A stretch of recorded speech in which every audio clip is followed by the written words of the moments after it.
بسم اللہ الرحمن الرحیم۔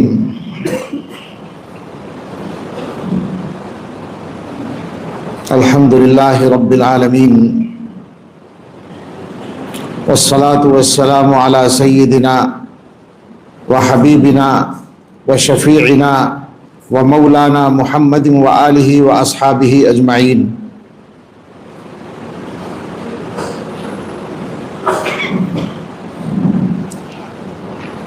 اما بعد فاعوذ باللہ من الشیطان الرجیم۔ بسم اللہ الرحمن الرحیم۔ من المؤمنین رجال صدقوا ما عاهدوا اللہ علیہ فمنهم من قضى نحبه ومنهم من ينتظر وما بدلوا تبدیلا۔ صدق اللہ العظیم۔ اللہم صلی علی سیدنا محمد وعلی آل سیدنا محمد وبارک وسلم۔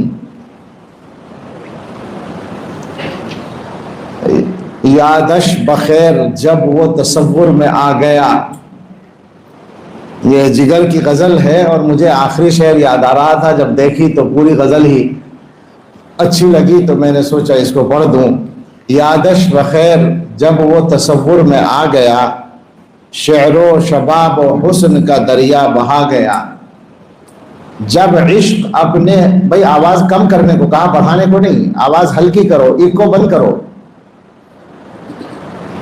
آواز گونج نہ ہو زیادہ، آواز صاف ہو، بس ایکو نہیں چلانا۔ جب عشق اپنے مرکز اصلی پہ آ گیا، خود بن گیا حسین، دو عالم پہ چھا گیا۔ جو دل کا راز تھا اسے کچھ دل ہی پا گیا، وہ کر سکے بیان ہمیں سے کہا گیا۔ اپنا زمانہ آپ بناتے ہیں اہل دل، ہم وہ نہیں ہیں جن کو زمانہ بنا گیا۔ دل بن گیا نگاہ، نگاہ بن گئی زباں، آج ایک سکوت شوق قیامت ہی ڈھا گیا۔ آج ایک سکوت شوق قیامت ہی ڈھا گیا۔ میرا کمال شعر بس اتنا ہے اے جگر، یہ شعر کہا ہے انہوں نے اور اس کو اہل دل پڑھتے ہیں۔ میرا کمال عشق میں اتنا ہے اے جگر، وہ مجھ پہ چھا گئے، میں زمانے پہ چھا گیا۔ میرا کمال عشق میں اتنا ہے اے جگر، وہ مجھ پہ چھا گئے، میں زمانے پہ چھا گیا۔ اب آواز صاف نہیں رہی، کچھ گڑبڑ ہو گئی، ہاں پہلے کی طرح کر دو، ایکو کم کرو، باقی ویسی کر دو، زیادہ ہو گئی گڑبڑ، آواز نہیں جا رہی۔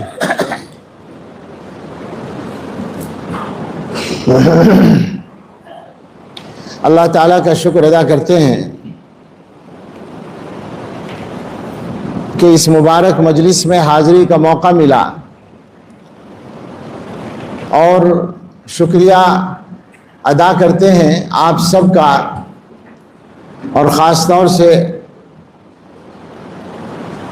ہمارے برادر گرامی جناب حاجی حسن احمد صاحب دامت برکاتہم، جنرل سیکریٹری جمعیت علماء تمل ناڈو کا، جناب عزیز بھائی فضیل احمد صاحب کا، جناب مولانا مفتی سعادت اللہ صاحب کا، اور تمام ہی احباب کا، کہ ان حضرات نے اس محفل کا اہتمام کیا اور ہم سب کو ایک ذکر جمیل سننے کا موقع دیا۔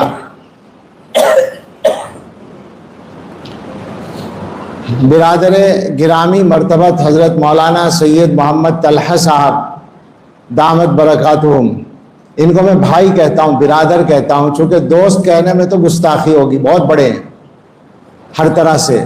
بھائی جو ہے وہ بڑا بھی ہو سکتا ہے، بہت بڑا بھی ہو سکتا ہے، اس لیے یہ رشتہ مقرر کر رکھا ہے، اور یہ بھی ہے کہ شفقت بھی وہ بھائیوں والی ہے دوستوں سے بڑھ کر، اس وجہ سے یہ لفظ بولتا ہوں۔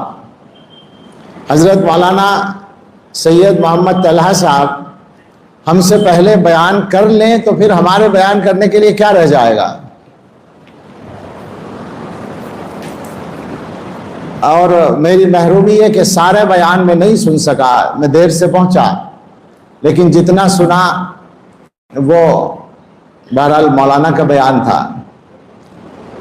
مجھے بہت لمبی بات نہیں کرنی چاہیے، مگر چند باتیں کہنا میری مجبوری یا میری ذمہ داری ہے۔ پہلی بات تو یہ کہنا چاہتا ہوں کہ اس طرح کی جو مجلسیں ہیں ان کے بارے میں ہمارے بہت سے علماء کا جو نظریہ اور رویہ چل رہا ہے وہ میرے خیال میں غلط فہمی پر مبنی ہے۔ میں جہاں تک سمجھتا ہوں اس میں دو رائے ہیں، مجھے معلوم ہے، اور ان دو رائے کی تفصیل بھی معلوم ہے، بنیاد بھی معلوم ہے۔ اچھا، پھر ایک چیز اور ہے، وہ جو بحث ہے وہ مجلس تعزیت پر ہے، تعزیتی جلسے پر ہے، تذکرے کے جلسے پر نہیں ہے۔ اگر آپ تذکروں کے جلسوں پر بھی پابندی لگائیں گے تو مدح صحابہ کے جلسوں کا کیا ہوگا؟ قرآن کریم کی آیت میں بتایا گیا وَكُلًّا نَقُصُّ عَلَيْكَ مِنْ أَنْبَاءِ الرُّسُلِ مَا نُثَبِّتُ بِهِ فُؤَادَكَ، اور لَقَدْ كَانَ فِي قَصَصِهِمْ عِبْرَةٌ لِأُولِي الْأَلْبَابِ اور دلائل۔ اصل میں یہ باتیں اس مجمع کے سے نہیں ہیں، اس مجمع سے ہیں جو حاضر نہیں ہیں۔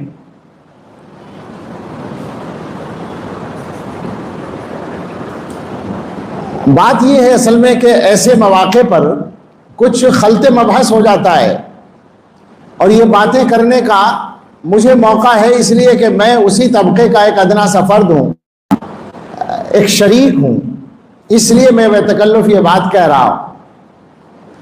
ابھی دیوبند میں علامہ انور شاہ کشمیری رحمۃ اللہ علیہ پر سیمینار تھا، تو وہاں بھی اس طرح کے تبصرے سامنے آ گئے کہ یہ نوحہ ہے۔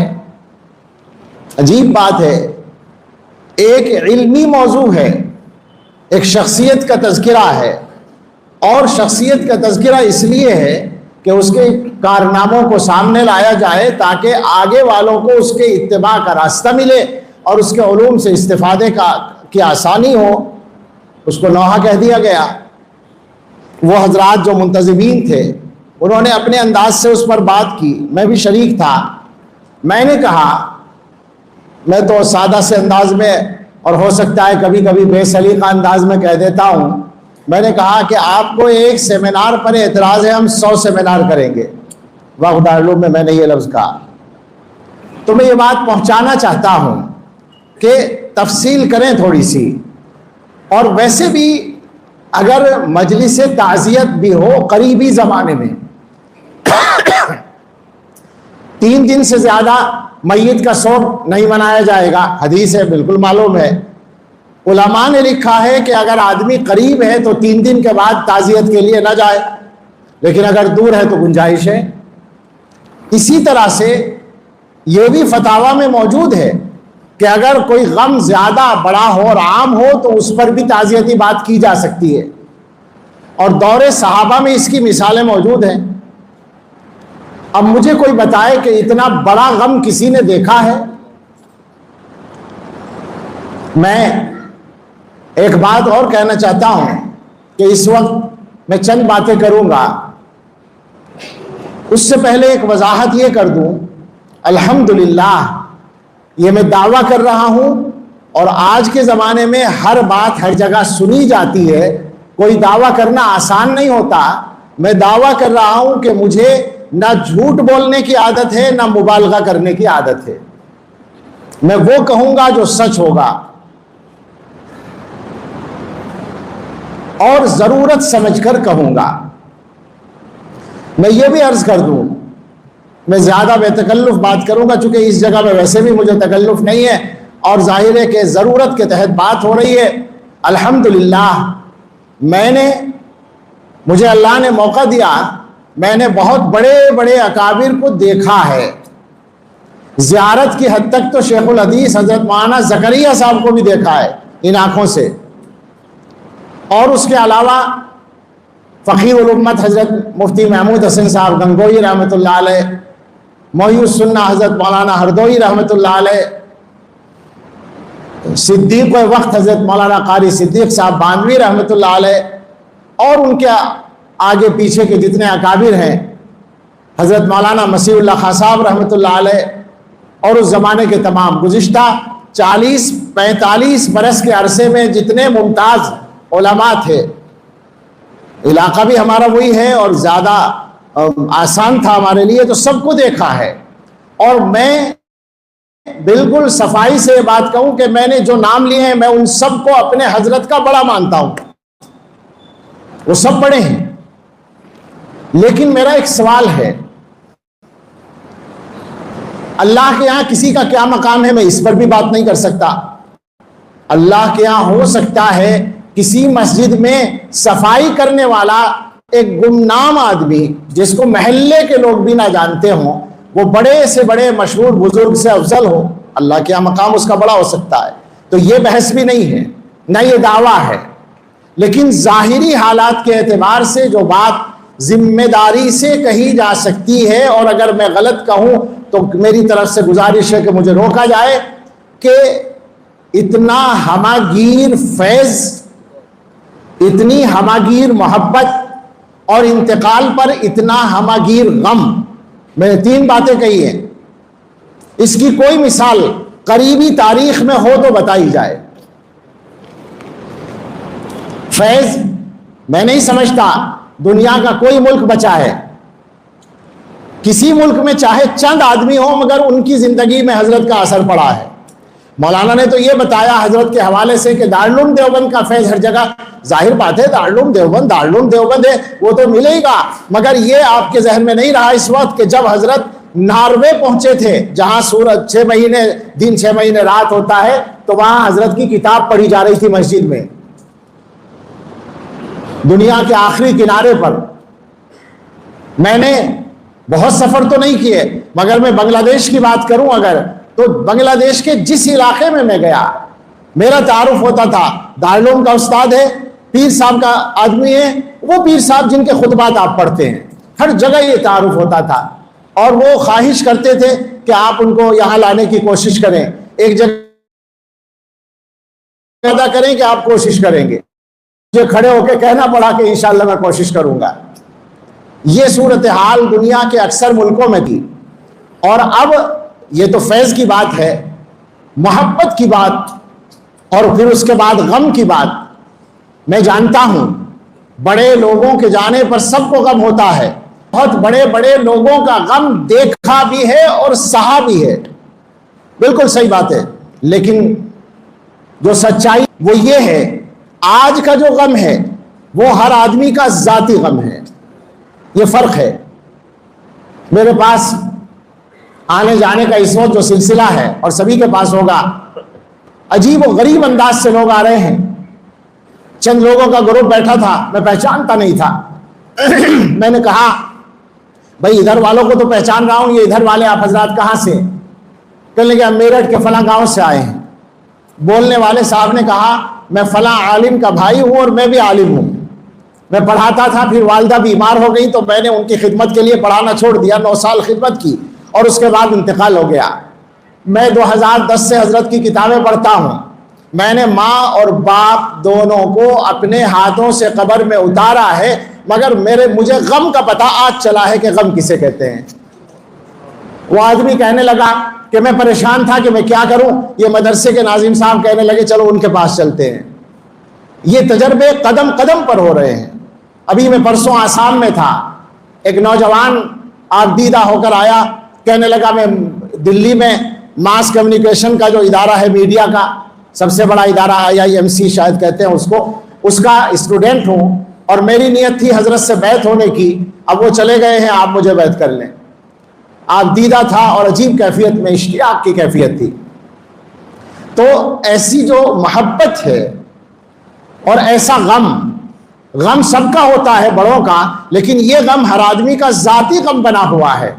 میرے علم میں سینکڑوں علماء اور سینکڑوں آدمی ایسے ہیں جنہوں نے کئی دن تک معمول کے مطابق زندگی نہیں گزاری، کھانا وانا نہیں کھایا، ان کے پاس لوگ تعزیت کے ساتھ ساتھ عیادت کے لیے پہنچے، ایسے بہت سارے لوگ ہیں۔ تو میری جو پہلی بات ہے وہ یہی ہے کہ اللہ تعالیٰ جس سے جس طرح کام لینا چاہتے ہیں لے سکتے ہیں. میں نے یہ بات ذہن میں تو میرے تھی مگر الفاظ میں نہیں کہی تھی. ایک بڑے ذہین عالم میرے پاس آئے اور انہوں نے یہ الفاظ کہے کہ اتنے ہماگیر فیض کی کوئی نظیر قریبی تاریخ میں نہیں ہے. لینا چاہتے ہیں حضرت مولانا کی تقریر سے آپ حضرات نے بنیادی طور پر جو سمجھا ہوگا، میں اس کو دو لفظوں میں کہوں تاکہ مرتب ہو جائے. شخصیت کیسے بنی، یہ ہے مولانا کی تقریر کا خلاصہ کہ اتنا بڑا آدمی بن کیسے گیا. شروع سے آخر تک مولانا نے جزیات بیان کیے، واقعات بیان کیے، اصول بیان کیے اور پھر آخر تک لے گئے، یعنی شخصیت کی انتہا جو عروج ہے وہاں تک لے گئے. مجھے یہ عرض کرنا ہے کہ اللہ تعالیٰ نے حضرت کو ہر اعتبار سے باکمال بنایا تھا. سب سے پہلا کمال علم کا کمال تھا. اس آدمی کے علم کا کمال جس کے بارے میں آج بھی میں کوئی خراب لفظ نہ بولوں تو بہتر ہے مگر تکلیف ہوتی ہے. آج بھی یہ سوال کیا جا رہا ہے کہ کیا وہ عالم تھے. میں اس مسجد میں بیٹھ کر تمام ابن عالم ہوں، میرے باپ بھی بڑے عالم تھے، میں بڑا عالم تو نہیں ہوں مگر میں سب سے بڑے مدرسے کا بہت پرانا استاد ہوں. میں یہ بات کہتا ہوں کہ بارہا میں دوسروں کے تجربے آپ ان سے پوچھیں، یہ بیٹھے ہیں یہ ہمارے لیے قابل رشک عالم ہے. بارہا ایسا ہوا کہ حضرت کی زبان سے کوئی مضمون سن کر حیرت میں پڑ گئے کہ یہ علم کہاں سے آیا. میں سچ کہتا ہوں یہ کوئی کہنے کی بات نہیں ہے. مجھے اس وقت تعجب ہوتا ہے جب کوئی پوچھتا ہے کہ کیا وہ عالم تھے. اور میں نے بہت زیادہ ذی صلاحیت لوگوں سے یہی بات سنی ہے. وہ یہ کہتے ہیں کہ ان کی مجلس میں ایک مجلس میں شرکت ہوئی، ایک عالم، نوجوان عالم کہتا ہے جو مجھ سے کم 10 گنا زیادہ صلاحیت رکھتا ہے. اس نے کہا کہ میری ایک ملاقات ہے شعور کے ساتھ اور اس ایک مجلس میں جو میرا تاثر ہے وہ یہ ہے کہ میں نے ان جیسا علم والا نہیں دیکھا. دوسرا جو کمال ہے وہ اعتدال ہے مزاج کا. اللہ تعالیٰ نے عجیب و غریب اعتدال عطا کیا تھا. لوگوں کو تو پریشانی ہے پگڑی سے، کرتے سے، رومال سے پریشانی ہے حقیقت میں. اور ہمارا یہ حال ہے کہ ہم یہ دیکھتے ہیں کہ ہم نے کبھی حضرت کو یہ کہتے نہیں سنا کہ بھائی پگڑی باندھا کرو. یہ اعتدال ہے. ان کو پتا تھا یہ سنن عادت میں سے ہے، کوئی باندھے ٹھیک ہے نہ باندھے ٹھیک ہے. لوگ یہ سمجھتے ہیں کہ صاحب ان کے پیر صاحب جو ہیں پابند کرتے ہیں پگڑی باندھنے کا. یہ میں ویسے ہی نہیں کہہ رہا ہوں، یہ بہت اونچی سطح پر بات کر رہا ہوں. میں صفائی سے بتا رہا ہوں. میں نے ایک مرتبہ یہ بات حضرت کے خادم سے کہی تو انہوں نے کہا، میں اس وقت ہمارے تعلق کو شاید 8 سال ہوئے تھے، وہ کہنے لگے ہم نے 15 سال میں کبھی یہ جملہ نہیں سنا کہ پگڑی باندھا کرو. التزام نہیں ہے، التزام نہیں ہے، اعتیاد ہے، عادت. تو کیا سنن عادت میں سے بھی نہیں ہے؟ شیخ الحدیث حضرت مولانا زکریا صاحب رحمۃ اللہ علیہ نے لکھا ہے کہ استمراری سنت ہے. لیکن حضرت کا ہے کہ حضرت نے کبھی تاکید نہیں کی کہ پگڑی باندھا کرو. کیوں باندھتے ہیں لوگ؟ لوگوں کے سامنے جب سنت کا ایک نہایت کامل و مکمل نمونہ ہوتا تھا تو ان کا جی چاہتا تھا کہ اس کی نقل کی جائے، اس کے علاوہ کوئی بات نہیں. ایک اور کمال یہ ذرا یہ بھی میں پہنچانا چاہتا ہوں علماء کرام تک. آپ دعا کریں اللہ مجھے توفیق دے کہ یہ چیزیں میں تحریر میں بھی لے آؤں. اللہ تعالیٰ نے حضرت کو فکر اور سوچ اور نظریہ اتنا شاندار بالکل اکابر علماء دیوبند کے 100% مطابق عطا کیا تھا کہ اس کا اندازہ عام شخصیت ہے. تصوف کی باتیں کریں بات ختم ہو جانی چاہیے، مگر وہ بندہ خدا تصوف کا سبق شروع کر رہے ہیں. آپ ان حضرات سے پوچھیں، یہ ان بیانات میں شریک ہیں، میں بھی حاضر تھا، جو معارف السلوک کی شکل میں چھپے ہیں. پہلے ہی بیان میں موجود ہے. کلمہ پڑھنے کے بعد، ایمان لانے کے بعد آدمی کو اہل سنت والجماعت میں ہونا چاہیے، اور اس کے بعد امام ابو حنیفہ رحمۃ اللہ علیہ کی تقلید کرنی چاہیے، اور نیچے آ کر بھی بہت سے اختلافات ہو گئے ہیں تو حضرات اکابر علماء دیوبند کے طریق پر ہونا چاہیے۔ یہ تصوف بیان ہو رہا ہے۔ آپ سوچیں ذرا، کتنا عجیب بات، کتنی عجیب بات ہے یہ۔ 100% ایک راز جو ابھی تک راز ہے مگر وہ تھوڑی دنوں میں فاش ہو جائے گا، اس کا ایک حصہ سنانا چاہوں گا۔ حضرت نے رمضان میں ایک تحریر لکھوائی تھی خلفاء کے لیے، آپ سے بھی چھپا رکھی ہے ابھی تک۔ اس کا ایک ٹکڑا تھا جس کی وجہ سے چھپا رکھی تھی، مگر اب شاید ظاہر کرنی پڑے گی۔ اور یہ اس ملاقات میں لکھوائی تھی جو اب تقدیر سے آخری ملاقات ہماری بن گئی ہے۔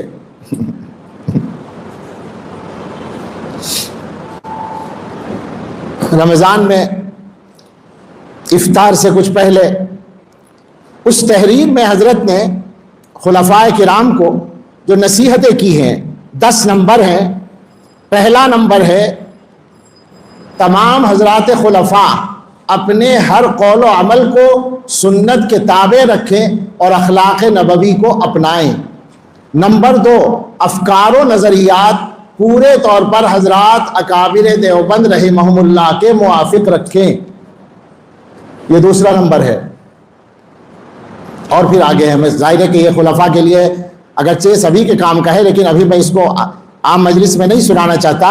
میرا تو جو یہ ٹکڑا تھا اس کو واضح کرنے کے لیے میں نے یہ بات سنائی ہے کہ حضرت کے یہاں 100% اس کا اہتمام تھا کہ آدمی علماء دیوبند کے نظریے پر قائم ہو، اور اسی وجہ سے دارالعلوم دیوبند کی جو محبت حضرت کے یہاں تھی اس کا ایک نمونہ یہ ہے کہ میرے جیسے ناہنجار کو حضرت نے اجازت سے نوازا صرف دارالعلوم دیوبند کی نسبت کی برکت سے، اور ہمارے ساتھ جو پھر حضرت کا طرز عمل تھا اس کے دیکھنے والے سب موجود ہیں، وہ صرف دارالعلوم دیوبند کی نسبت کا ان کے دل میں جو احترام تھا۔ ایک مرتبہ میں نے کہا یا میرے ساتھیوں میں سے کسی نے کہا دارالعلوم کے لیے دعا فرمائیں، تو فرمایا گزشتہ 30 سال میں کبھی ناغہ نہیں ہوا تہجد کی نماز میں دارالعلوم کے لیے دعا کرنے۔ 30 سال کا حوالہ دیا، اور یہ بات ہے 2012 یا 13 کی۔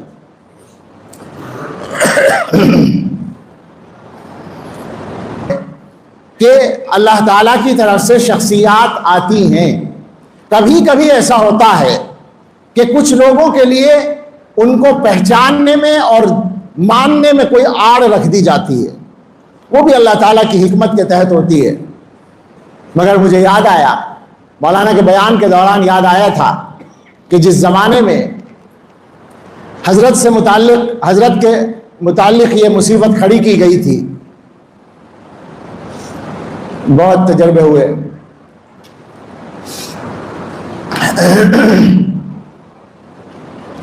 ہم نے ایک ایسا آدمی دیکھا جس نے بدترین الزام لگانے والے لوگوں کی جو برائیاں اس کو معلوم تھی ان برائیوں کو ایک بار بھی زبان سے نہ کہنے دیا۔ آپ سمجھے میری بات؟ جن لوگوں نے گندے گندے الزام لگائے تھے ان کے بارے میں حضرت بہت سی باتوں کی خبر تھی، نہ ان کی زبان پر کبھی وہ باتیں آئیں، نہ بچوں کو یا اپنے خدام کو اجازت دی کہ حضرت کے دفاع کے لیے ان کو استعمال کر سکیں۔ کبھی میں یہ بات مسجد میں بیٹھ کر کہوں گا کہ اس زمانے میں بارہا ایسا ہوا کہ مجھے بلا لیا اور 1 گھنٹہ یا 1.5 گھنٹہ عموماً رات کے وقت میں 2 بجے 3 بجے 4 بجے یا اس کے علاوہ بھی بیٹھے رہے، اور وہی موضوع بس کبھی کبھی بولتے تھے تکلیف میں، مگر کبھی ایک لفظ بھی ان لوگوں کے بارے میں بولنا گوارا نہیں کیا، کبھی نہیں بولا۔ ہاں، ایک بات جو میں نے اپنے گھر پر بھی سنا دی تھی، مکہ مکرمہ میں میں نے وقت مانگا کہ میں تنہائی میں ملنا چاہتا ہوں، مغرب بعد کا وقت دے دیا۔ شاید ایک خادم پیچھے بیٹھے تھے دور، بالکل میں حضرت کے قریب تھا اور بہت بات ہو رہی تھی اور فکر مندی چل رہی تھی۔ شاید 2018 یا 19 کی بات ہے، جس کے بعد فتنہ زوال پر آیا تھا، نیچے گیا تھا، تو میں بھی پریشان تھا اور حضرت کو تو حضرت فکر رہتا ہی تھا۔ اچانک ایک کیفیت آئی اور میری طرف یوں دیکھا اور فرمایا کہ مولانا، لہجہ بھی بدل گیا، مولانا میں نے اپنے اللہ سے ٹوٹ کر محبت کی ہے اور اس محبت کو دنیا میں خوب پھیلایا ہے، مجھے یقین ہے اللہ اسے ضائع نہیں کرے گا۔ میری عجیب حالت ہو گئی، میں نے ہاتھ اٹھائی ہوں اور میں نے کہا حضرت بس اب کوئی فکر نہیں انشاءاللہ، اور مجھے یقین ہے اس کے بعد سے یہ فتنہ نیچے کی طرف چلا گیا۔ تو میں یہ سنانا چاہتا تھا، یہ باتیں بھی آ گئی کہ ایک مرتبہ اسی زمانے میں، یہ تو بالکل آسانی سے کہہ سکتا ہوں کہ ہم سے زیادہ عاشق ہیں، جب فتنہ ہوا تو میں نے ان کو اطلاع، مجھے ایک صاحب نے اطلاع دی تھی اور میری حالت خراب ہوئی، میں اس رات میں سویا نہیں اور 3 دن کے اندر میں شوگر کا مریض بن گیا، یہ اسی ہفتے کی بات ہے۔ 3 دن کے بعد میرے بدن میں عجیب کیفیت تھی، چیک کیا تو 450 376 شوگر تھی، جبھی سے میں مریض ہوں۔ اگلے ہفتے میں گیا مولانا کے پاس اور ان کو بتایا، ان کے علم میں نہیں تھا، میرے بیان سے وہ کہنے لگے کہ آپ تو بہت پریشان معلوم ہو رہے ہیں۔ میں نے کہا جی میں تو بہت پریشان ہوں، میں تو شوگر کا مریض بن گیا اس چکر میں، حضرت کی وجہ سے مجھے بوجھ ہے اتنا۔ تو حضرت مولانا محمود مدنی دامت برکاتہم نے فرمایا پریشان ہونے کی ضرورت نہیں ہے، غلطی انہوں نے کی ہے وہی نقصان اٹھائیں گے۔ یہ پہلا جملہ تھا۔ آپ سوچیں ذرا بڑوں کی بات کیسی ہوتی ہے، بڑے لوگ کیسے ہوتے ہیں۔ پھر دوسرا جملہ کہا، جہاں تک ہمارا معاملہ ہے تو ہم نے حضرت سے جو بیعت کی ہے نہ اللہ سمجھ کے کی ہے نہ رسول سمجھ کے کی ہے۔ ایک انسان ہے، اللہ والے ہیں، ان سے اگر کوئی غلطی ہو بھی گئی ہو تو جب ہماری توبہ قبول ہو سکتی ہے تو کیا ان کی توبہ قبول نہیں ہوگی؟ اس لیے ہمارے لیے کوئی مسئلہ نہیں۔ میں نے کہا اس بارے میں تو مجھے میرا تو مسئلہ ہی ہے کہ حضرت کو تکلیف ہو رہی ہے۔ اس کے بعد یہ ہوا کہ ملیشیا میں ایک دن صاحبزادہ صاحب تھے اور ایک خادم تھے اور میں تھا اور مولانا تھے، تو حضرت مولانا محمود مدنی صاحب بڑے بے تکلف انداز میں حضرت سے کہنے لگے کہ حضرت اس فتنے کے بعد ہمیں ایک اطمینان ہو گیا۔ حضرت بھی چونک گئے اور میں بھی دیکھنے لگا، کہنے لگے ہمیں پورا اطمینان ہو گیا کہ آپ ہمارے بڑوں کے طریق پر ہیں، اس لیے کہ ان کے خلاف بھی ایسے فتنے اٹھا کرتے تھے۔ اب جب تک یہ فتنہ نہیں تھا تو شک ہو سکتا تھا کہ پتہ نہیں آپ ہمارے بڑوں کے طریق پر ہیں یا نہیں ہیں، لیکن اب یقین ہو گیا کہ آپ ہمارے بڑوں کے طریق پر ہیں۔ اور یہ بالکل سچ کہا انہوں نے، اس لیے کہ ان کو تو ذاتی تجربے ہیں، ان کے گھر کو ذاتی تجربے ہیں۔ شیخ الاسلام حضرت مولانا سید حسین احمد مدنی رحمۃ اللہ علیہ، جن کی شخصیت کی محبوبیت اسی طرح کی تھی، عجیب و غریب محبوبیت اللہ نے عطا فرمائی تھی، ان کے بارے میں دشمنوں کا جو عالم تھا وہ یہ تھا کہ ایک مرتبہ مولانا یوسف بن نوری رحمۃ اللہ علیہ مصر میں تھے اور مصر کے ایک عالم ہندوستان آئے تھے، یہاں سے وہ واپس گئے تو مولانا بن نوری رحمۃ اللہ علیہ نے پوچھا کہ وہاں کے علماء سے قاضی سے ملاقات ہوئی، فلاں سے ہوئی، فلاں سے ہوئی؟ تو انہوں نے کہا کہ حضرت مولانا حسین احمد صاحب سے ملاقات نہیں ہوئی۔ تو انہوں نے کہا وہ سفر میں تھے تو ان سے ملاقات نہیں ہو سکی، مگر ان کے موافق اور مخالف اتنا سن کر آیا ہوں کہ میں یہ کہتا ہوں کہ یا تو وہ فرشتہ ہیں یا شیطان ہیں۔ آپ سن رہے ہیں؟ یعنی ایک مسافر کو، مہمان کو اتنا سنایا گیا، ان کے خلاف بھی موافق بھی پہنچا، تو مولانا بن نوری رحمۃ اللہ علیہ نے کہا یقیناً وہ فرشتہ ہے۔ تو یہ تھی وہ بات جس کی طرف مولانا محمود صاحب اشارہ فرما رہے ہیں۔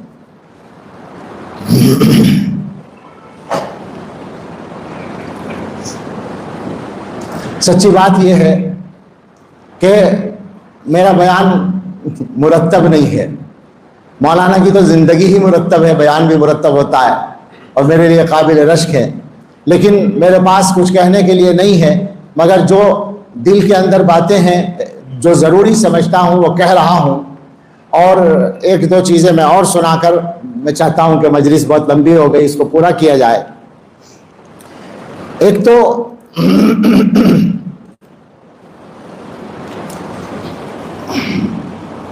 میں نے جو باتیں کہی ہیں وہ تفصیل سے کہنے کی تھی، میں نے اشارے کر دیے ہیں اور میرا خیال ہے کہ جن کے لیے اشارے کیے ہیں ان کے لیے کافی ہے انشاءاللہ۔ اب ایک میرا کام یہ ہے کہ میں چاہتا ہوں کہ ہندوستان میں جو حضرت کے خلفاء ہیں ان کی ایک فہرست اس مجلس میں سنا دوں۔ ارشد آپ صدر ہیں، چاہے آپ کا نام صدارت میں ہو صدر بھائی. اللہ اکبر. اس کی وجہ، اس کی ضرورت اس لیے ہے، دو باتیں ہیں. ایک تو اصل ہے استفادے کا مسئلہ. ظاہر ہے کہ حضرت جی رحمۃ اللہ علیہ تشریف لے گئے، اور بہت سارے لوگ وہی ہیں جو یہ چاہتے ہیں کہ حضرت ہی کے سلسلے سے مربوط رہیں. ہماری طرف سے کوئی پابندی نہیں، صاحب بات سن لیں، ہماری طرف سے کوئی پابندی کسی آدمی پر نہیں ہے، بلکہ میں بہت صفائی سے یہ بات کہہ سکتا ہوں کہ میں نے کسی آدمی کو حضرت سے بیعت ہونے کی ترغیب کبھی نہیں دی. اس معاملے میں مجھ پہ بعض لوگوں نے تبصرہ تو کیا، میرے ساتھ کچھ لوگ جاتے تھے، اس پر تبصرہ ہوا، لیکن میرا اس معاملے میں بالکل معاملہ صاف ہے. میرے سامنے ایک نمونہ تھا، میری کوئی حیثیت نہیں، بلا تشبیہ سناتا ہوں کہ امام ربانی حضرت گنگوہی رحمۃ اللہ علیہ کے سب سے بڑے غیرت آتی ہے اس بات میں کہ میں کسی سے یوں کہوں کہ میرے شیخ سے بیعت ہو جاؤ. میرا شیخ تو سورج ہے جس کا جی چاہے روشنی سے فائدہ اٹھائے.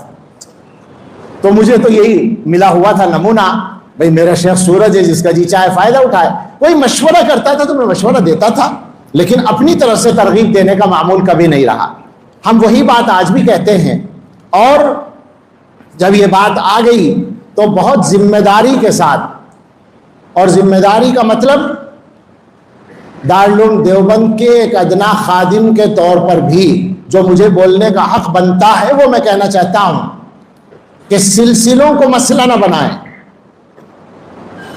اور میں اپنے احباب کی طرف سے یہ کہوں گا کہ اگر ہمارے احباب میں سے کوئی آدمی ایسا کام کرے تو ہمیں بتایا جائے، انشاءاللہ ہم بات کریں گے بلا تکلف. مگر ایسی امید نہیں ہے. پریشانی یہ ہے کہ بعض حضرات کو فلاں لفظ لکھ دیا جائے، نقش بندی لکھ دیا، بس پریشانی ہو جاتی ہے. وہ یہ سمجھتے ہیں کہ یہ سلسلے کو سامنے لا رہے ہیں. یہ تو لوگوں کا ایک طریقہ ہوتا ہے. میں ذاتی طور پر آپ سے دعویٰ کرتا ہوں میں نے اپنے نام کے ساتھ کبھی نہ لکھا نہ لکھوایا. کہیں کہیں لوگ لکھ دیتے ہیں تو کاٹا نہیں، اور الفاظ کاٹتا ہوں میں. آج ہی کی بات ہے، ایک اشتہار میرے نام کا تھا، اس میں کچھ القاب تھے. سخت میسج میں نے ان کو کیا کہ ان القاب کے لائق میں نہیں ہوں، حضرت مولانا کے لائق بھی نہیں ہوں، مگر اس کے بغیر تعارف نہیں ہوگا، اس لیے اتنا لکھنے کی اجازت ہے. تو نقش بندی اگر کوئی آدمی اپنے آپ کو لکھ بھی دیتا ہے تو اس میں پریشان ہونے کی کیا بات ہے. اور آپ یقین کریں، ایک بات سمجھ لیں اچھی طرح، یہ بات بھول گیا تھا میں، آ گئی زبان پر. کوئی نقش بندی سلسلہ نیا نہیں ہے، اور نقش بندی سلسلے کی جو تعلیمات حضرت کے ذریعے سامنے آئی ہیں وہ حضرت کی نہیں ہیں، وہ حضرت نے سارے اکابر کے علوم کو بیان کیا ہے. خاص طور سے امام ربانی حضرت مجدد الفسانی رحمۃ اللہ علیہ کے علوم کو حضرت نے سامنے لا کر پیش کیا ہے. اور نقش بندی سلسلہ اہل حق کے سلسلوں ہی میں سے ہے. یوں تو بدعات ہر سلسلے میں آ سکتی ہیں، چنانچہ چشتی، قادری، نقش بندی، سہروردی ماشاءاللہ ایک طرح سے ریزرو ہیں اہل بدعتی کے لیے زیادہ تر. اس کی وجہ سے ہمارے بارے میں غلط فہمی ہو جاتی ہے بعض لوگوں کو. لیکن ہم جو بات کہنا چاہتے ہیں وہ یہ ہے کہ علماء دیوبند سے پہلے ان سلسلوں کے معاملے میں جہاں جہاں جو ضرورت ہو تفصیل اور احتیاط کی جائے. علماء دیوبند کے آنے کے بعد معیار یہ ہے کہ سلسلہ کوئی بھی ہو اکابر علماء دیوبند کے طریقے پر ہو.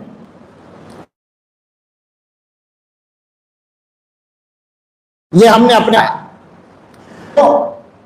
حضرت نے جو کچھ بیان کیا وہ اپنی طرف سے کچھ بھی نہیں بیان کیا. بہت سارے لوگ وہ ہیں جو جانتے نہیں ہیں، اس کی وجہ سے تبصرے کر دیتے ہیں. میری سمجھ میں نہیں آتا کہ سلوک و تصوف سے تعلق رکھنے والے لوگ سلسلے کے نام پر، شخصیات کے نام پر اور مختلف انداز کے عنوانات پر غیبتیں کرنے پر کیسے تیار ہو جاتے ہیں. میری سمجھ میں نہیں آتا. یہ میں شکایت پہنچانا چاہتا ہوں ایسے تمام حضرات تک. اللہ کے لیے کام کریں. اس وقت امت میں جو بگاڑ ہے، میں بہت مضبوطی کے ساتھ یہ بات کہہ رہا ہوں، چھوٹا آدمی بڑی بات کہہ رہا ہوں. اس وقت امت میں جس انداز سے بگاڑ ہے، ہوں گے امت کے بہت سارے مسائل، مگر سب سے بڑا مسئلہ مسلمانوں کو مسلمان بنانے کا ہے، اصلاحی کام کرنے کا ہے. میں بے تکلفی سے یہ بات کہتا ہوں، پہلے بھی کہہ چکا ہوں کہ کسی بھی سلسلے سے آپ کا تعلق ہو، اصلاحی کام کیجئے جناب. یہ ذمہ داریاں خالی ویسے ہی رکھنے کے لیے، برکت کے لیے نہیں دی گئی ہیں. یہ جو اکابر نے ذمہ داریاں دی ہیں یہ محنت کرنے کے لیے دی ہیں، اصلاح کے لیے دی ہیں، امت کو فائدہ پہنچانے کے لیے دی ہیں. آپ تکلف سے کام نہ لیں. آپ یہ نہ سوچیں کہ صاحب ہم بیعت کریں گے، ہم پیر بن جائیں گے، شیخ بن جائیں گے. ہم آپ کے سامنے قسم کھا کے کہتے ہیں، ہم ہزاروں آدمیوں کو بیعت کرتے ہیں، الحمدللہ خیال بھی نہیں آتا کہ اب ان کے پیر بن گئے، شیخ بن گئے. اپنے بارے میں مشیخت کا تصور بھی نہیں آتا، بس خادم ہونے کا تصور آتا ہے کہ اپنے بڑوں کے حکم کی تعمیل کر رہے ہیں. ان تک کچھ چیزوں کو پہنچانا یہ ہماری ذمہ داری ہے. اس لیے میں ہر سلسلے کے لوگوں سے یہ اپیل کر رہا ہوں کہ محنت کریں، اصلاحی کام کریں، تکلف نہ کریں. تکلف چھوڑ دیں.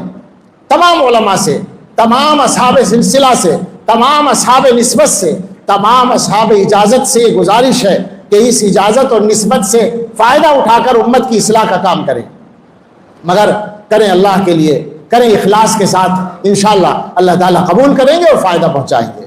یہ تو اللہ تعالیٰ کے یہاں کا بڑا بے رحم اصول ہے. میں سچ کہہ رہا ہوں، یہ لفظ بڑا خطرناک اصول ہے کہ اگر اخلاص ہوگا تو فائدہ ہوگا، اخلاص نہیں ہوگا تو فائدہ نہیں ہوگا. اخلاص ہوگا تو بقا ہوگی، اخلاص نہیں ہوگا تو بقا نہیں ہوگی. ساری چیزیں اللہ تعالیٰ کے یہاں طے ہیں. تو سلسلے کا کوئی مسئلہ نہیں ہے. ہماری طرف سے بے تکلف گزارش ہے، جس صاحب نسبت اہل حق آدمی سے اطمینان ہو، مناسبت ہو. حضرت تھانوی رحمۃ اللہ علیہ کا اصول یاد رکھیں، مناسبت ہونی چاہیے. بالکل ٹھیک ہے، کوئی حرج کی بات نہیں ہے. باقی بہت سے لوگ ہیں جو حضرت کے سلسلے سے تعلق رکھنا چاہتے ہیں، تو یہ ایک ضرورت بھی ہے، اور یہ بھی کہ کوئی غلط فہمی نہ ہو. اس وجہ سے مناسب ہے کہ فہرست سنا دی جائے. چونکہ گزشتہ تقریباً 15 سالوں سے اسی گناہگار کے ذمے بہت ساری وہاں کی ذمہ داریاں رہتی تھیں، تو فہرست بھی میرے پاس ہے، اور حضرت کی ہدایات، تفصیلات جو ہیں وہ ہیں موجود. اور جو میرے بڑے ہیں جیسے مولانا ہیں اور قاری صاحب ہیں اور دوسرے احباب ہیں، حضرات ہیں، ان کی سرپرستی میں، ان کے مشوروں سے یہ کام انشاءاللہ آگے بڑھتا رہے گا. حضرت کی طرف سے باقاعدہ واضح ہدایات موجود ہیں کام کے لیے، وہ انشاءاللہ پیش ہوں گی اپنی جگہ پر. یہاں میں نام پیش کرتا ہوں. ہو سکتا ہے کوئی ایک آدھ نام اس میں چھوٹ رہا ہو، یہ میں ابھی قسم نہیں کھا سکتا کیونکہ میرے پاس فہرستیں الگ الگ سالوں کی الگ الگ جگہوں پر تھیں. پھر بھی میں نے خاصی محنت کر کے اس کو جمع کر لیا ہے، اور انشاءاللہ جلدی ہی 2-4 دن کے اندر ہی میں کوشش کروں گا کہ کمپیوٹر سے اس کو لکھوا کر، اس کی PDF بنا کر اس کو جاری کر دیا جائے تاکہ لوگوں کو آسانی ہو جائے. میں نے پہلے ہی کہا تھا کہ میں مبالغہ بھی نہیں کرتا، جھوٹ بھی نہیں بولتا. الحمدللہ میری عادت ہے. یہاں بیٹھ کر حضرت کے سلسلے میں بات ہو رہی ہے. میں نے اس سے پہلے فتنے کے بارے میں کھل کر کبھی بات نہیں کی ہے، اور فتنے سے متاثر ہونے کے بارے میں کبھی نہیں کی. حضرت کی مجلس میں، نہ حضرت کی مجلس کے باہر، نہ اپنی کسی مجلس میں. میں بالکل صفائی سے اعلان کر رہا ہوں، یہ بات میں قسم کھا کر کہتا ہوں کہ اپنی جگہ بنانے کے لیے میں کسی دوسرے آدمی کی برائی کروں، یہ گناہ الحمدللہ میں نے کبھی نہیں کیا. میں بہت گناہگار آدمی ہوں، میرے ذمہ بہت سے گناہ ہیں، اللہ مجھے معاف کرے. مگر یہ گناہ کہ میں اپنے لیے جگہ بنانے کے لیے کسی آدمی کو پیچھے کرنے کی کوشش کروں، نہ میں نے یہ حضرت کے یہاں کیا، نہ دیوبند میں کیا، نہ کسی اور جگہ کیا. یہ سب اللہ تعالیٰ کے حکم سے ہوتا ہے جو ہوتا ہے. واللہ العظیم میں قسم کھا کر کہتا ہوں، اور اس پر ہر طرح کی قسم کھا سکتا ہوں کہ میرا دامن اس سے پاک ہے، بالکل صفائی کے ساتھ. اب جو ہے نام وہ میں پڑھتا ہوں. پہلا نام ہے مولانا صلاح الدین سیفی صاحب. یہ ہندوستان میں سب سے پہلے خلیفہ ہیں. ان کے بارے میں بالکل وضاحت سے میں کہوں، میں نے کبھی بات نہیں کی. جو لوگ میرے بیانات سنتے ہیں ان کو پتا ہے، جو مجھ سے ملتے ہیں ان کو بھی پتا ہے. ظاہر ہے کسی آدمی کے بارے میں متعین طور پر اگر ہم کوئی بات کریں تو چاہے سچ ہو، اگر کوئی ناگوار بات ہے تو وہ غیبت بن جاتی ہے، تو ہم اس سے پرہیز کرتے ہیں. لیکن اتنا ہوا تھا، اس کے بعد سے مولانا حضرت کے رابطے میں نہیں رہے.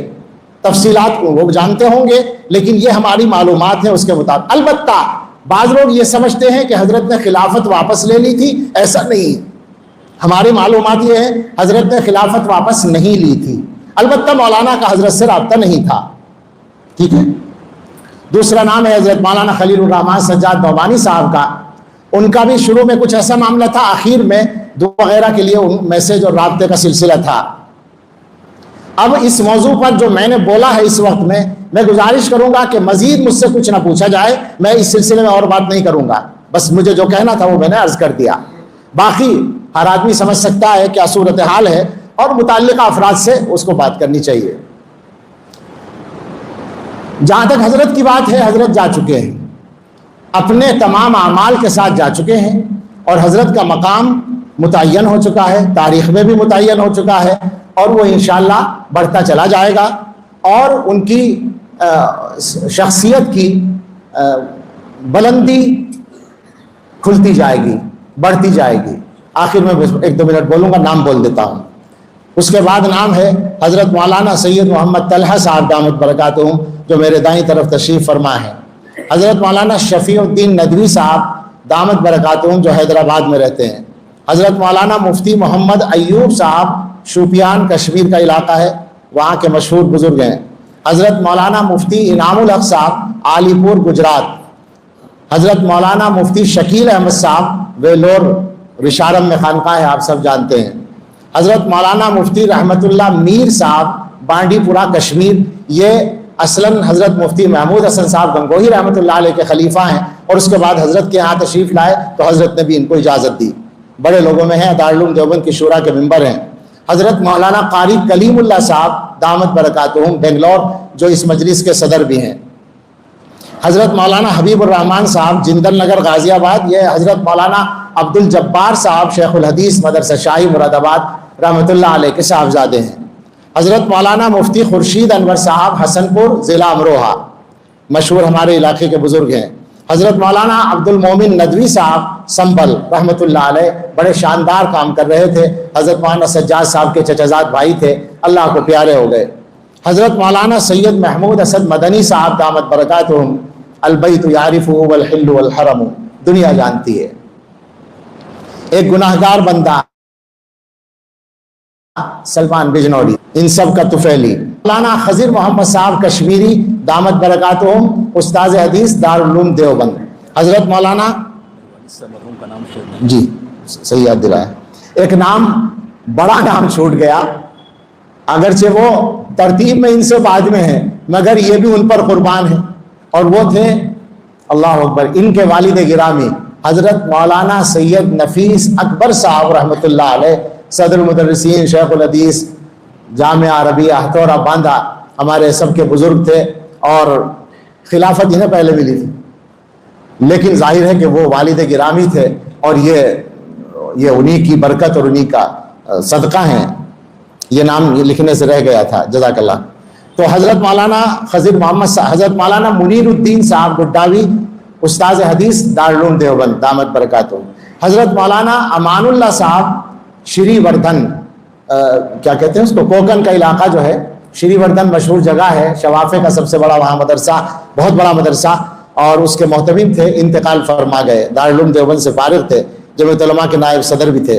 حضرت مولانا قاری عبد الکریم صاحب، اکولا مہاراشٹر۔ حضرت مولانا مفتی احمد اللہ غوری صاحب دامت برکاتہم، جو حیدرآباد کے رہنے والے ہیں، اور اورنگ آباد میں اس وقت ماشاءاللہ بڑا کام کر رہے ہیں، خانقاہ چلا رہے ہیں۔ یہ والد صاحب کا نام ان کا کبھی رہ جائے۔ حضرت مولانا مفتی عبد الرحمان صاحب، مدرسہ شاہی مراد آباد کے استاذ۔ حضرت مولانا افضل حسین صاحب بستوی، دارالعلوم دیوبند کے استاذ، وہاں 2 افضل صاحب ہیں، یہ بستوی ہیں جو حضرت سے متعلق ہیں۔ حضرت مولانا سید احمد ومیز ندوی صاحب، حیدرآباد کے مشہور عالم اور مصنف ہیں۔ حضرت مولانا مزمل حسین صاحب مظفر نگری، دارالعلوم دیوبند کے استاذ ہیں۔ دارالعلوم میں مزمل بھی 2 ہیں، ایک مزمل صاحب بدایونی ہیں، وہ حضرت محتمم صاحب کے خلیفہ ہیں ماشاءاللہ، اور یہ مظفر نگری جو ہیں یہ ہمارے حضرت کے خلیفہ ہیں۔ حضرت مولانا محمد اسماعیل صاحب لاتور۔ اچھا، یہاں ایک بات اور ہے، اگرچہ یہ خلفاء کی مجلس میں کہنے کی ہے اصلاً، لیکن مختصراً ضرورت کے تحت یہاں بھی عرض کرتا ہوں کہ خلافت جو ہوتی ہے وہ شیخ کی طرف سے ایک اعتماد کا اظہار ہوتا ہے اس بارے میں کہ یہ آدمی یہ کام کرنے کی صلاحیت رکھتا ہے۔ باقی یہ اس بات کی سند نہیں ہوتی کہ یہ دنیا کا سب سے بڑا بزرگ ہے یا ہمارے حلقے کا سب سے بڑا بزرگ ہے، یہ اس بات کی سند بھی نہیں ہوتی کہ یہ ساری عمر ٹھیک ہی رہے گا. اللہ جانتا ہے کون ٹھیک رہے گا کون نہیں رہے گا. اللہ ہم سب کا انجام بہتر فرمائے. یہ اس بات کی بھی گارنٹی نہیں ہوتی کہ یہ وہی کام کرے گا جو ہم اس کو دے رہے ہیں. تو اس لیے یہ سمجھنا چاہیے تمام خلفاء کو بھی اور لوگوں کو بھی کہ حضرت کا جو کام ہے اصلاحی کام, اس کو اپنا اوڑھنا بچھونا بنانا چاہیے, اور وہی متعین کرتا ہے حضرت کے ساتھ نسبت کی قوت کو اور مضبوطی کو. حضرت مولانا سعید اکبر صاحب نظام آباد کے بہت اچھے عالم ہیں, بڑا کام کر رہے ہیں. حضرت مولانا محمد مظہر صاحب کورٹلا, یہ بھی وہیں تلنگانہ میں. حضرت مولانا ولی اللہ شاہ صاحب ہندو پور, آج کل بنگلور میں. حضرت مولانا محمد یحییٰ صاحب پرتاپ گڑھی, یہ مدرسہ امدادیہ مراد آباد کے استاد تھے اور اب یہ ممبئی میں خانقاہ چلا رہے ہیں. حضرت مولانا عبدالحمید صاحب قاسمی ستارہ مہاراشٹر. حضرت مولانا محمد نعیم دہلی. حضرت مولانا قاری محمد ایوب صاحب رحمۃ اللہ علیہ جو مفتاح علوم البشارم کے استاذ تھے, اللہ کو پیارے ہو گئے. حضرت مولانا قاری عابد حسین صاحب اڑیسہ, کیندرا پاڑا مشہور ادارہ ہے اشرف علوم کیندرا پاڑا, اس کے استاذ ہیں. اڑیسہ کا سب سے بڑا مدرسہ ہے اس وقت. حضرت مولانا محمد عابد صاحب احمد آباد گجرات, یہ بھی بہت فعال آدمی ہیں, تبلیغ سے بھی جڑے ہوئے ہیں اور سلسلے کا بھی کام کرتے ہیں. حضرت مولانا عبد الجبار صاحب لاتور.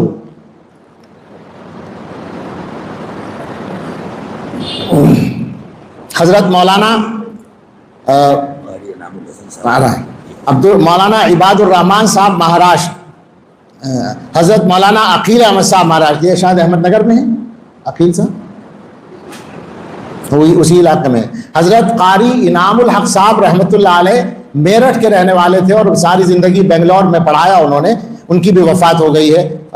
معمر آدمی تھے اور بڑے بڑے علماء کے استاذ تھے. حضرت مولانا ڈاکٹر محمد اسجد قاسمی ندوی صاحب محتمم و شیخ الحدیث مدرسہ امدادیہ مراد آباد. حضرت مولانا مفتی عبدالعلیم صاحب احمد نگر مہاراشٹر. حضرت مولانا جمیل احمد صاحب قاسمی ٹنڈیڑا مظفر نگر. حضرت مولانا توقیر صاحب کاندلوی استاد دارالعلوم دیوبند. حضرت مولانا محمد یونس صاحب پالنپوری بھی تو ہیں. حضرت مولانا محمد یونس صاحب پالنپوری مشہور عالم اور شخصیت ہیں. حضرت مولانا مفتی محمد عامر صاحب ممبرا تھانے دارالفلاح جو ہے اس میں استاذ ہیں. حضرت مولانا عمر فاروق صاحب, یہ تلنگانہ میں کس جگہ ہے, کریم نگر شاید. اور حضرت مولانا محسن صاحب, یہ بھی وہیں اسی علاقے میں ہے تلنگانہ میں. حضرت مولانا مجاہد صاحب حیدرآباد, میرے خیال سے میں نے انہی کی کرسی پہ قبضہ کیا ہے. وسیم احمد, سید وسیم احمد صاحب. جناب ڈاکٹر مدثر صاحب کشمیر. حضرت مولانا محمد حسن صاحب مکھیالی مظفر نگر, وہاں بڑا مدرسہ ہے اس کے ذمہ دار ہیں. حضرت مولانا محمد صادق صاحب پٹھیڑ ضلع سہارنپور, ایک گاؤں ہے پٹھیڑ, راہ پور سے قریب ہے. ان کے والد بھی بہت بڑے صاحب سلسلہ بزرگ ہیں, صوفی معین الدین صاحب دامت برکاتہم, اور یہ بھی پہلے سے بہت سے مشائخ کے اجازت یافتہ ہیں. جناب شیخ محمد زما خان صاحب غفار منزل اوکھلا دہلی, یہ جامعہ سے ریٹائر ہیں اور بہت اچھے احوال ہیں. جناب مولانا مفتی محمد مبین صاحب, یہ حیدرآباد کے رہنے والے ہیں اور ان کا نام اس میں آنا چاہیے, دبئی میں ہے شاید یہ. حضرت مولانا اطہر جمال صاحب میرٹھ کے ایک مدرسے میں, بنات کے مدرسے میں شیخ الحدیث ہیں. حضرت مولانا محمد بن موسیٰ احمد بن موسیٰ حیدرآباد, یہ بھی حیدرآباد کے نوجوان علماء میں ہیں. حضرت مولانا مفتی احمد اللہ نثار صاحب, یہ حیدرآباد کے مشہور عالم ہیں اور بہت لکھنے والے بھی ہیں, بہت سی کتابیں ہیں ان کی. حضرت مولانا قاری محمد یوسف صاحب استاذ تجوید و قرات دارالعلوم دیوبند. حضرت مولانا قاری منور اقبال صاحب استاذ تحفیظ دارالعلوم دیوبند. اور جناب حضرت صوفی سرفراز احمد صاحب مظفر نگر میں کون سا گاؤں ہے, یہ حضرت مولانا اسد مدنی رحمۃ اللہ علیہ کے بھی خلیفہ ہیں اور حضرت سے بھی ان کو اجازت ملی ہے.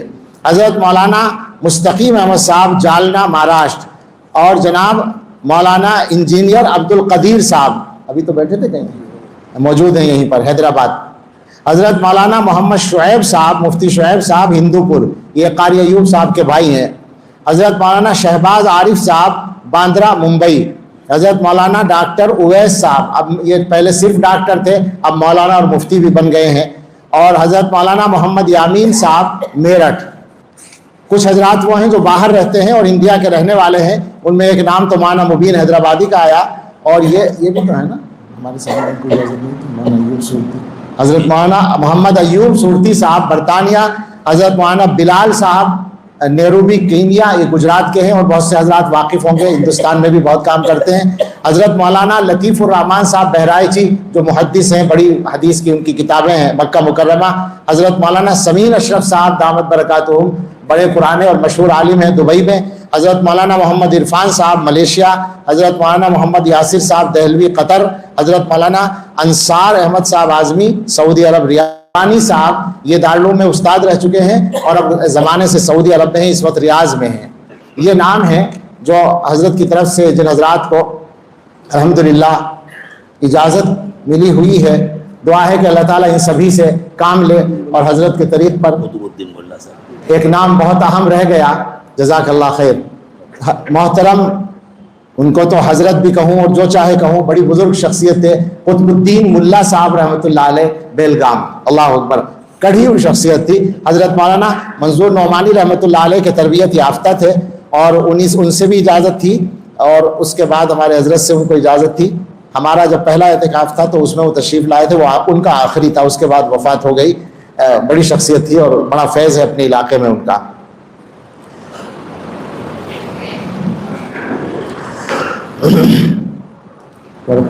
ضرورت کی باتیں ہو گئی سر, ضرورت کی باتیں ہو گئی. اس موقع پر ایک بات اور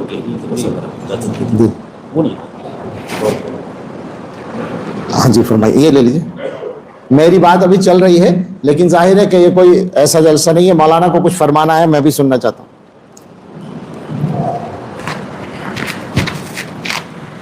چونکہ خلفاء کے ناموں کا اعلان ہوا اور ماشاءاللہ یہاں حضرت کے کئی خلفاء جو سب کے سب مجھ سے بدرجہ بہتر ہیں وہ موجود ہیں, اس لیے میں یہ بات عرض کر رہا ہوں.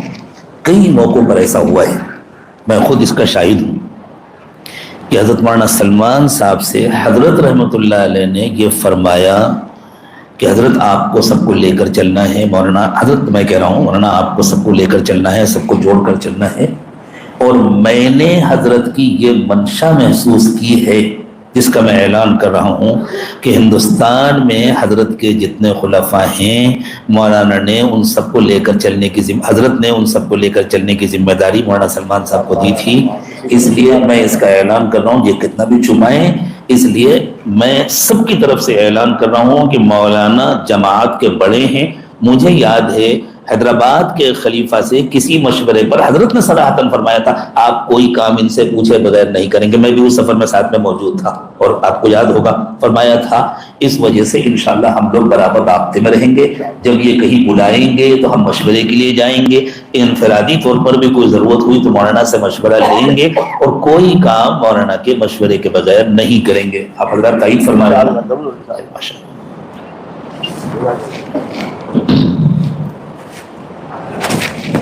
اسی بات کو چھپائے بیٹھا تھا میں اور مجھے نہیں معلوم تھا کہ مولانا اس کو ظاہر فرمائیں گے.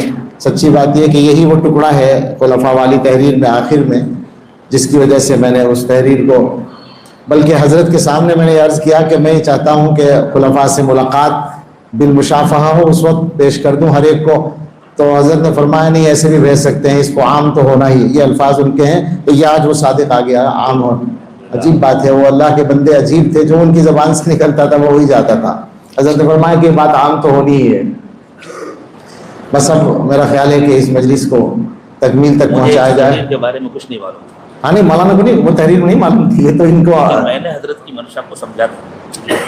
نہیں, حضرت نے اب میں کہہ سکتا ہوں کہ مولانا نے فرما ہی دیا کہ صراحتاً مجھے یہ حکم فرمایا تھا جس کا اعلان مولانا نے کیا ہے. میں نے اپنی نالائقی کی وجہ سے اس کو ظاہر نہیں کیا تھا. حضرت قاری صاحب نے جو آخر میں بات فرمائی ہے وہ بہت اہم ہے. یہاں جو کچھ کہا گیا وہ صرف ایک ذمہ داری ادا کرنے کے لیے, میں نے پہلے ہی وضاحت کر دی تھی اس کی, اور صحیح بات یہ ہے کہ بہت احتیاط سے بات کی گئی ہے. ہمارا یہ مطلب بھی نہیں کہ کوئی آدمی حضرت ہی سے متعلق ہوگا تبھی وہ دین کا کام کرے گا, یہ مراد نہیں ہے, نہ یہ دعویٰ ہے. لیکن چونکہ لوگ حضرت کی نسبت چاہتے ہیں اس لیے وضاحت کی ضرورت تھی. اور اب یہ بس آج ہو گئی, آگے ہم سے اس بارے میں مزید بات نہ کی جائے, نہ مجھ سے, نہ حضرت مولانا سے, یا کسی اور سے. یہ موضوع بس ختم کر دیا جائے, وضاحت ہو گئی. اب دعا کر لی جائے. توبہ کے کلمات حضرت کا معمول تھا، پڑھوایا کرتے تھے، تو سب لوگ توبہ کی نیت سے پڑھ لیں، اور انشاءاللہ باقی سلسلے تو چلتے ہی رہتے ہیں، میری حاضری ہوتی ہے، ان حضرات کا بھی آنا ہوتا ہی ہے۔ اللہ تعالیٰ قبول فرمائے۔ بسم اللہ الرحمن الرحیم۔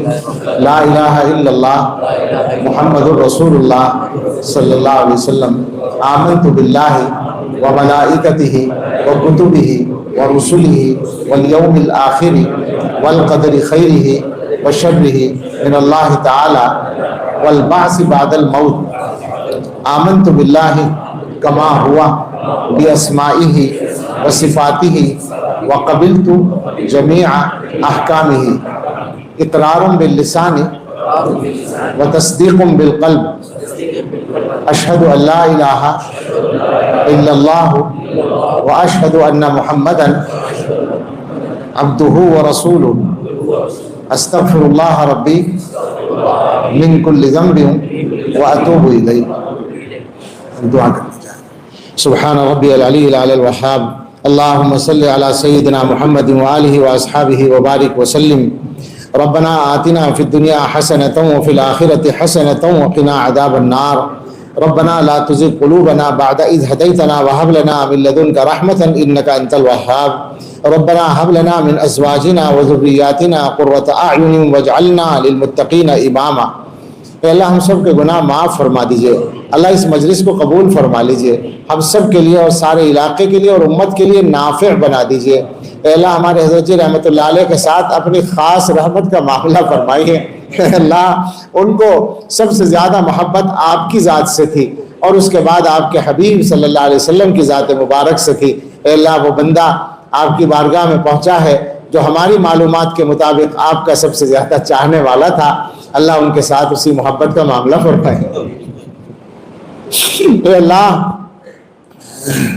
ایسے کامل و مکمل اور نافع بندے کی اس دنیا کو شدید ضرورت ہے، اس امت کو شدید ضرورت ہے۔ اللہ حضرت کا بدل بھی اس امت کو ضرور عطا فرما دیجئے۔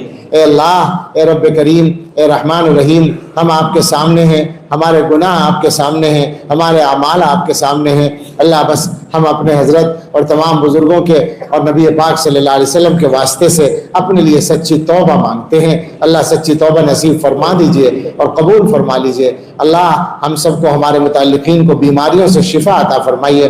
حضرت کے صاحبزادگان کو بیماریوں سے شفا کے ساتھ عمر میں برکت عطا فرمائیے اور ان کو حضرت کا بہترین جانشین بنائیے۔ اے اللہ ہندوستان میں بھی اور ساری دنیا میں بھی حضرت کے کام کی پوری حفاظت فرمائیے، اور اللہ اس میں پہلے سے زیادہ ترقی اور برکت عطا فرمائیے۔ اے اللہ ہمارے سب کے دلوں کی اچھی تمنائیں پوری فرمائیے۔ اے اللہ اس شہر پر اور اس مجلس پر اور ہم سب کے دلوں پر، ہمارے گھروں اور گھر والوں پر خاص رحمت کی نظر ڈال دیجئے۔ اللہ ہمارے میزبانوں کو ہماری طرف سے اپنے شایان شان جزائے خیر عطا فرمائیے۔ اللہ ہمارے قاری صاحب کو، حضرت ماں طلحہ صاحب کو اور ہم سبھی کو اللہ بہترین صحت بھی عطا فرمائیے، اور ہمارے ہمیں اپنے کاموں کے لیے قبول فرما لیجئے، ہمارے کاموں میں قبولیت کے آثار عطا فرما دیجئے۔ اے اللہ ہمارے سارے احباب کو جو حضرت کی نسبت کے حامل ہیں، اللہ اپنی بارگاہ میں قبول فرمائیے اور ان کے کاموں میں بھرپور برکت عطا فرمائیے۔ اے اللہ اس مجلس کے ہر شریک کے لیے اور اس بستی کے لیے اللہ خیر، برکت، عزت، عافیت و سعادت مقدر فرمائیے۔ اے اللہ پوری امت کے لیے آنے والے وقت کو گزرے وقت سے بہتر بنا دیجئے، اور سب سے بہتر ہمارے آخری وقت کو بنا دیجئے۔ اے اللہ ہماری دعائیں اپنے فضل و کرم سے قبول فرما لیجئے۔ ربنا تقبل منا انک انت السمیع العلیم وتب علینا انک